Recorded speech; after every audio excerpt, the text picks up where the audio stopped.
Good morning students. आज हम करेंगे आपका पार्ट 7 अशोक का शस्त्र त्याग। तो इसके हमने यहाँ तक कर लिया था। आगे हम इसके दीर्घ क्वेश्चन आंसर और इसकी एक्सरसाइज करेंगे। तो पहला है, कलिंग दुर्ग का फाटक खुलने पर अशोक और उसके सैनिक आश्चर्यचकित क्यों हो गए? क्यों हो गए?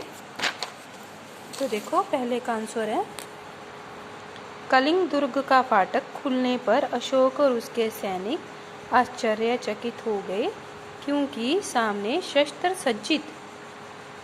सज्जित मतलब स्त्रियां जिन औरतों पे शस्त्र की सजे हुए थे कि विशाल सेना चली आ रही थी। औरतें आ रही थी ना शस्त्र को लिए उनका। आगे देखो, राजकुमारी पद्मा ने अपनी स्त्री सेना को ललकारते हुए क्या कहा था? कहा कि तुम प्रण करो कि जननी जन्मभूमि को पराधीन होते देखने के पहले तुम सदा के लिए अपनी आंखें बंद कर लोगे। ठीक है। अब उनके सभी जो जेंट्स वगैरह थे, उनके जो सेना में, उनके परिवार में, वो तो सभी मर गए थे। कलिंग युद्ध जो 4 सालों से चल रहा था, तो उनको अब जो उनके घर की औरतें थी वो आई थी युद्ध करने के लिए। आगे देखो, पद्मा ने अशोक को अपना परिचय देते हुए क्या कहा था? मैं कलिंग के महाराज की कन्या हूँ। मैं हत्यारे अशोक की सेना से लड़ने आई हूँ। मैं उससे द्वंद्व युद्ध करना चाहती हूँ। वो युद्ध करने के लिए आई थी ना। आगे देखो, मैं तुमसे शास्त्र सीखने नहीं आई हूँ, शस्त्रों से युद्ध करने आई हूँ। इस कथन के माध्यम से राजकुमारी क्या कहना चाहती है? क्या कहना चाह रही थी वो? मैं तुमसे शास्त्र सीखने के लिए नहीं आई हूँ, बल्कि शास्त्रों से युद्ध करने आई हूँ। इस कथन माध्यम से राजकुमारी पद्मा अपने प्रतिशोध की भावना को व्यक्त करना चाहती हैं। प्रतिशोध क्या होता है? बदला लेना, जो उसके पिता कलिंग नरेश और लाखों गुनाहों की हत्या के फलस्वरूप उसके हृदय में धड़क रही है। ठीक है। आगे देखो, अशोक ने पद्मा के आगे सिर झुकाते हुए क्या कहा था? अशोक ने पद्मा के आगे सिर झुकाते हुए कहा कि मैं अपराधी हूँ, अपने पिता की हत्या का बदला लीजिए। अशोक ने कहा था ये पद्मा के आगे, राजकुमारी अपने पिता की हत्या का बदला लीजिए राजकुमारी, मैं हथियार नहीं उठाऊंगा, मेरी प्रतिज्ञा अटल है। ठीक है। नेक्स्ट देखो, पद्मा ने अशोक को जीवन दान क्यों दिया था?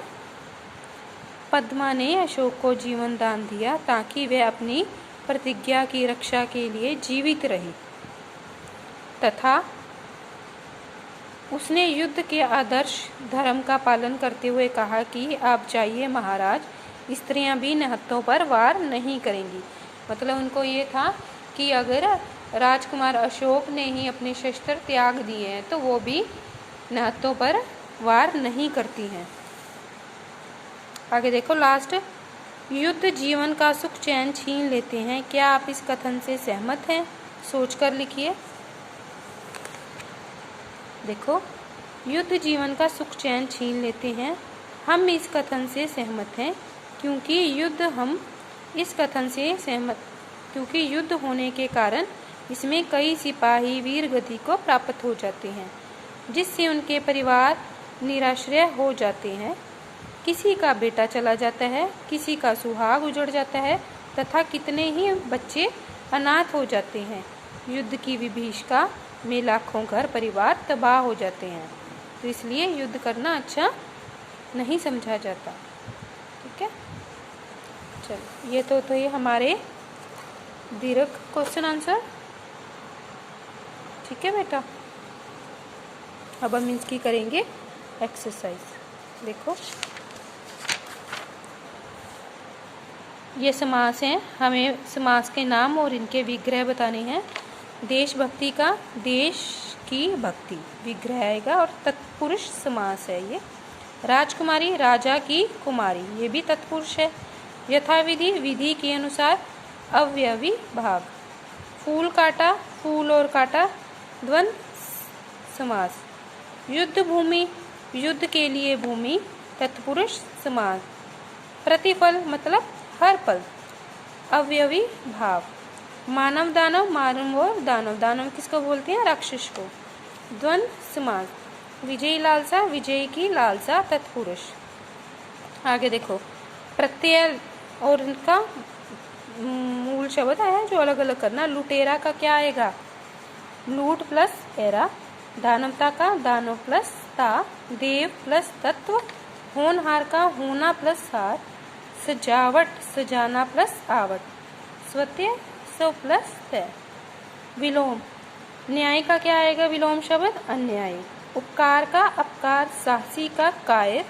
कृतघ्न, कृतज्ञ। मूक, वाचाल, मूक होता है चुप रहने वाला, वाचाल जो ज्यादा बोलता है।